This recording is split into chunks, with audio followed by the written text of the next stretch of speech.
ada yang namanya maf'i ada, tapi tidak perlu dicontohkan pada murid. Yang penting adalah maf'a. Kalau ada lafal maf'a, pasti tinggal pilih menunjukkan tempat atau waktu. Contoh, darosa belajar. Coba kalau kasih ma bunyinya apa? Madrosun. Kasih tak aja lah, tidak masalah lah. Apa namanya? Madrosatun. Darosa belajar. Kalau madrosatun artinya apa? Sekolahan, jangan sekolahan. Artinya itu tempat belajar, yaitu sekolahan, sama. Semuanya seperti itu semua. Kataba menulis. Coba kalau kasih ma bunyinya apa? Maktabun. Apa maktabun? Maktabun artinya tempat menulis. Apa? Meja tulis. Jadi meja tulis bahasa Arabnya maktab dan lain sebagainya. Ada yang mengatakan tempat nulis itu adalah kantor, boleh. Jadi maktabun kantor, boleh, karena memang kantor itu untuk tempat menulis juga, dan seterusnya. Setelah itu yang penting anak bisa mendeteksi kalimat isim. Ini alhamdulillah cukup sampai ini. Minimal anak bisa mendeteksi media harokat pasti isim. Karena apa? Kita semua bisa melihat yang namanya isim di media harokat itu pasti ada tanda-tandanya itu semua, kecuali satu yang namanya mudhof. Ini murid tidak perlu diterangkan, ini khusus spesial guru, karena semua media harokat bisa dideteksi itu isim. Saya bisa mendeteksi kecuali satu, apa yang namanya mudhof. Berarti mudhof, apa mudhof itu nanti tidak perlu kita terangkan pada anak. Ini yang pertama. Sekarang alhamdulillah beberapa menit sudah bisa anak bisa mendeteksi tulisan Arab yang namanya isim. Sekarang kita mendeteksi yang kedua yang namanya kalimah fi'il. Kita mendeteksi yang kedua namanya kalimah fi'il. Tadi saya bilang kalimah ada 3 isim fi'il huruf. Isim mengetahui artinya, kalau benda sifat menunjukkan benda atau sifat berarti isim. Kalau tidak tahu artinya, mengetahui tanda-tandanya. Sama dengan fi'il. Kalau mengetahui artinya, itu artinya menunjukkan suatu kerja, berarti kalimah fi'il. Tadi sudah saya terangkan. Kalau tidak tahu semuanya Pak, oh sama dengan isim, yaitu mengetahui tanda-tandanya. Lihat buku panduannya, yaitu halaman 10. Buku panduan halaman 10.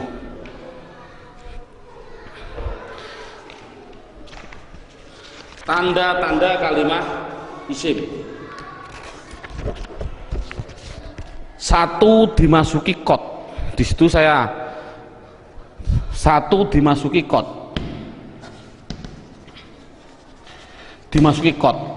Saya menulis, biar anak, karena anak kecil mungkin biar jelas, saya suruh di depan. Tempatnya itu di depan. Jadi kalau ada tulisan Arab kok ada depannya ada lafal kot, pasti setelahnya itu fi'il.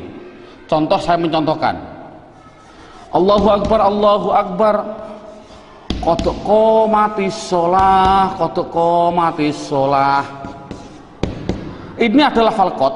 Koma itu mau tidak mau harus saya jawab itu kalimat fi'il. Tahu kok fi'il? Karena dia dimasuki kot. Ini kan paling mudah. Jadi kalau ada dimasuki kot itu namanya kalimah fi'il. Apa artinya koma? Tidak penting. Yang penting tahu itu adalah fi'il. Tanda-tanda yang kedua yaitu dimasuki yang namanya sin. Tolong lafal sin tidak usah diterangkan. Karena apa kok menerangkan? Wong saya menerangkan fi'il saja belum tahu, saya contohkan lafal sayaqulu sufaha. Yaqulu itu adalah fi'il, karena apa? Dimasuki sin, tidak akan mungkin paham anak. Makanya sin adalah ditinggal dulu, karena dia belum bisa mendeteksi semuanya. Jadi sin saya tinggal.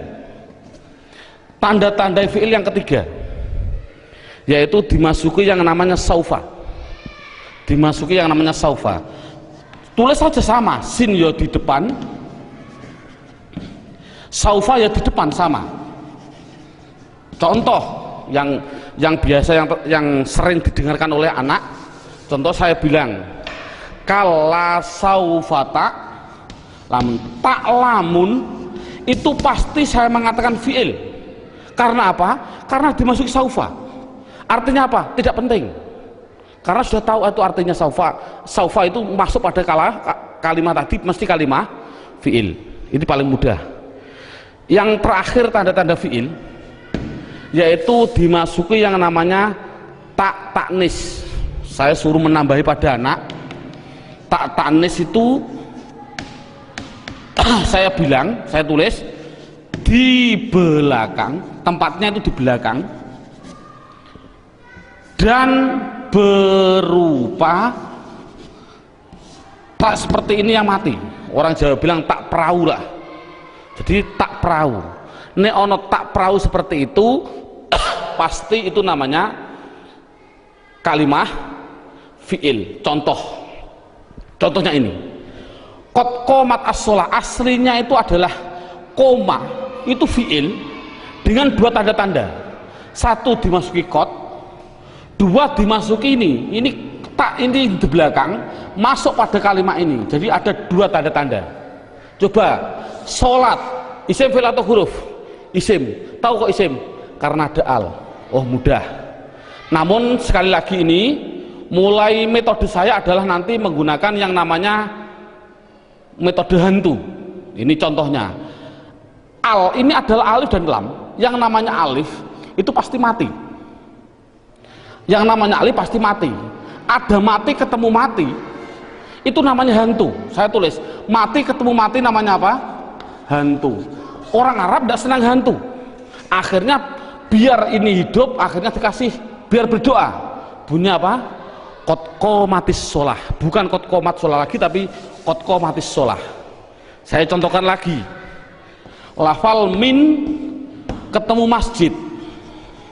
Bunyinya apa? Min al masjid tidak boleh karena ini ada alif mati ketemu mati namanya hantu. Tidak boleh, harus dihidupkan biar berdoa. Bunyinya minal masjidi. Contoh lagi, an ketemu madrasah, bunyinya apa? Anil. Kok bisa anil? Oh karena ada mati ketemu mati namanya hantu. Ini sekali lagi orang Arab itu tidak senang atas hantu. Kesimpulannya adalah berapa menit mulai pertama dan sekarang ini anak sudah bisa mendeteksi media harokat yang namanya isim dan fi'il. Alhamdulillah dengan beberapa menit anak sudah bisa mendeteksi namanya media harokat isim atau fi'il. Karena apa? Huruf itu hanya huruf jar. Katakan saja huruf jar. Ada huruf li taukid dan sebagainya, itu tidak penting. Berarti kalau huruf jar itu tertentu tadi hanya min ila ada berapa 9, selain itu tulisan Arab pasti hanya isim dan fi'il. Anak sudah bisa mendeteksi kecuali tadi mudhof. Alhamdulillah. Sekarang kita naik poin yang keempat. Poin yang keempat yaitu lihat buku halaman pertama. Dalam halaman pertama terlihat kalimah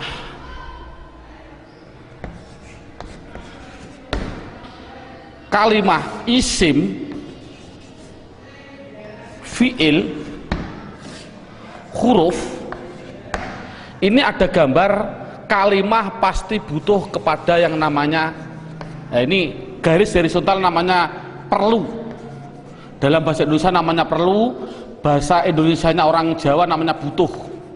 Butuh itu kemarin saya dari Sumatera, butuh itu artinya sama seperti di orang Kalimantan dakar. Naudzubillah, mohon maaf sekali bahasa kasar perlu. Berarti kalimah itu pasti memerlukan yang namanya i'rab.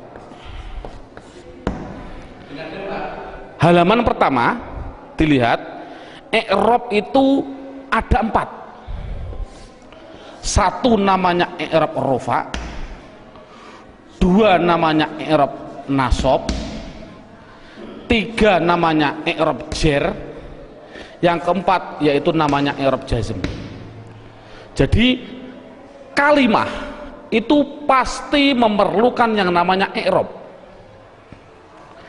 Padahal i'rab ada 4, rofa, nasab, jar, jazm.